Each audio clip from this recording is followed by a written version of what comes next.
There's no such thing as a referendum on an incumbent president except for his reelection. That doesn't come up until 2012. In order for there to be a referendum, the name has to be on the ballot. Now, does that mean that President Obama had nothing to do with last night's elections? Of course not. He had plenty to do with them. He tried to get Democrats elected in the two governorships, and he failed. I think particularly in Virginia, the turnout represented a kind of repudiation of President Obama simply because he was unable to get out base Democratic voters. The same was true in New Jersey. The electorates were disproportionately Republican, especially in Virginia, which after all was the crown jewel of his victory for the presidency in 2008. The Republicans are going to say, we're winning again. We've rebounded from the presidential race, but actually that isn't true.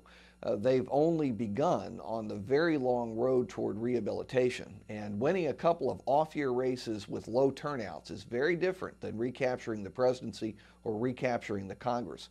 But I think it's fair to say it was a Republican night. They deserve congratulations for the two big victories, but they also saw what happens when they divide, when the party can't unify, and that happened in New York 23. In the two gubernatorial races, the candidates for governor on the Republican side were able to hold their party together, and they won.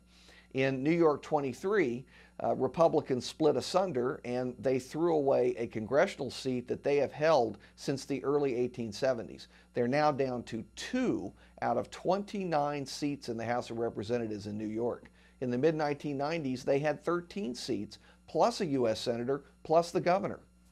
The key lesson for Democrats is that the Obama glow is gone. If Obama isn't on the ballot, apparently he cannot stimulate and enthuse the base voters who turned out to vote for him in 2008. That's bad news for Democrats in 2010.